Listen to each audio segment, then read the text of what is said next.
is MLM bad? To answer your question, MLM is good because like in the Direct Selling Association of the Philippines, which I represent, our objective is to encourage entrepreneurship, legitimate business opportunities for every Filipino. Now, this is in line with the thrust of the government through the DTI in encouraging entrepreneurship, especially micro, small, and medium enterprises.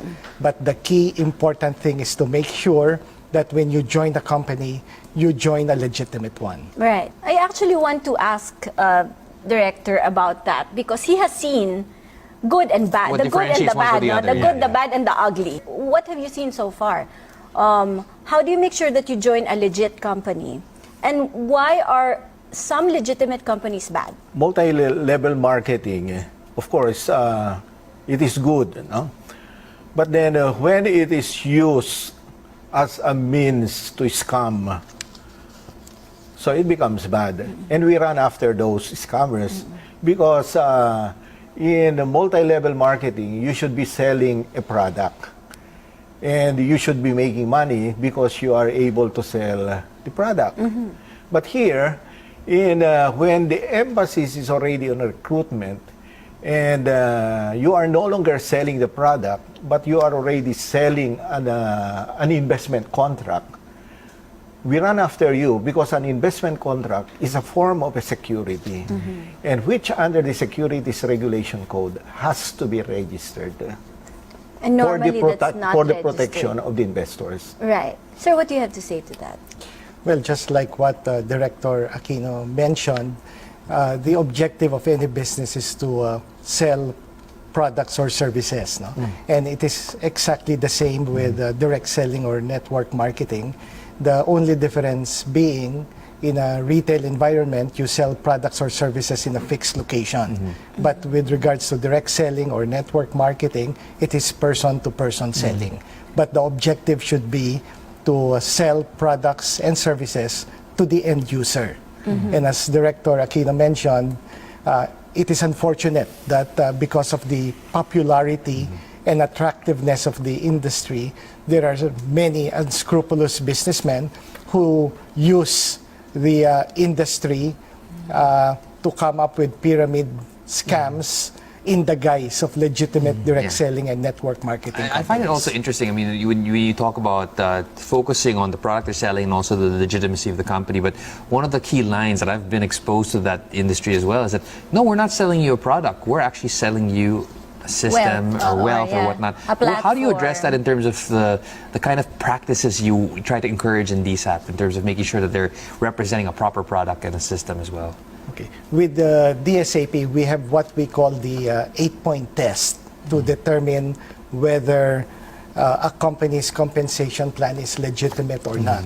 This is consistent with the guidelines of the Department of Trade and Industry as embodied in their Administrative Order Number 8, Series of 2002, which defines the definition of pyramiding and which outlines the type of pyramiding that is considered illegal.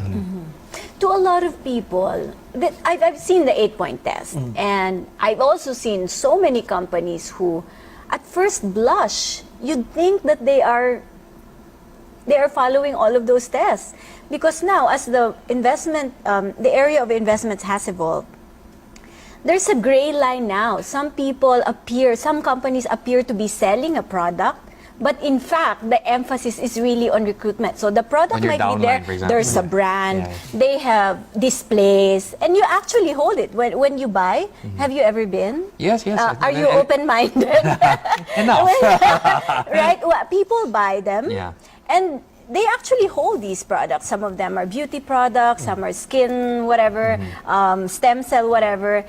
They just store it and focus on recruitment. So people are now confused, sir, despite the 8-point test. There are products, but how do you differentiate the ones that are really scams from the legit ones? Here, there should be a product, and that product, you should be able to use it and not to keep it. Yes.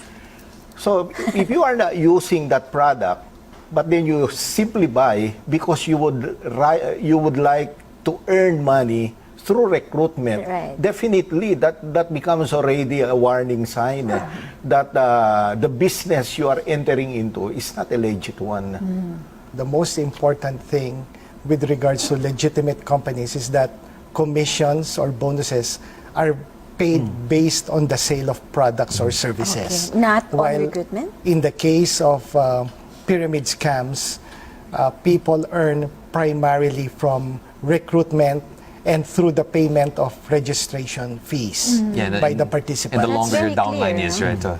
right? Right. So that's one of the most important distinguishing point between legitimate and pyramid scams. There are also other red flags. Yes. No? If I may share, like an example would be the selling of multiple slots or positions. I guess you've heard some companies say Yes. that, okay, why don't you join Three. the Okay, so company- it's a three-header. Yeah, exactly. three-header, Or, or I've there are studied some this for 30 so many headers. years. No? 30 headers. So for a legitimate company, it's like a membership club. Right. You sign up only once, and we try to make it as easy as possible. So we try to make the fee as low as possible, for as low as a few hundred pesos. So if you're being charged registration fee in the thousands, then you may start to ask the question why the registration fee is high. Secondly, you don't have to sign up your name, 3, 5, 10 times. No?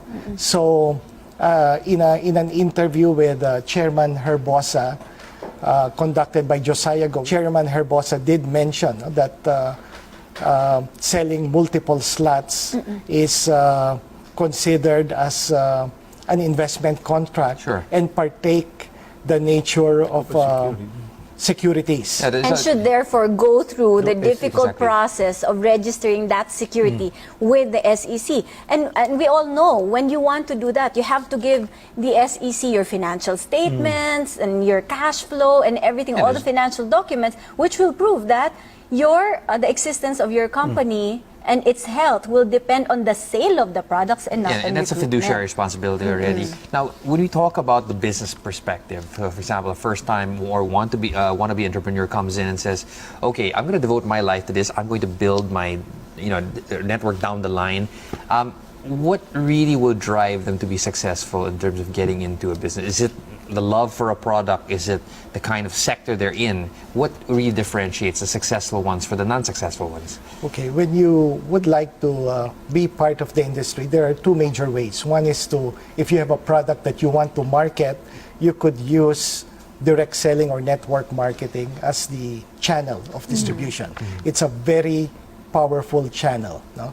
Imagine if you are able to sign up, let's say, 100,000 people in your organization, and you have representatives in each of the 7,000 islands of the Philippines, then imagine you have like 100,000 outlets all over the Philippines, and your reach is all over the country, as opposed to coming up with a retail outlet and having to set up 100,000 stores. No?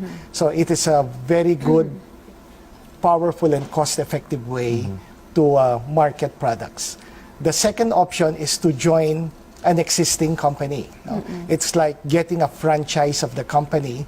It's a matter of choosing the product category you would like to venture into, the brand. You start sharing the products, and you're started with your business. I suppose it goes without saying that you have to be ultra passionate about the product and to the point that you're a user and an advocate, right? Yes, that's right. No, it's so difficult to market a product unless you use the products and you believe in the products.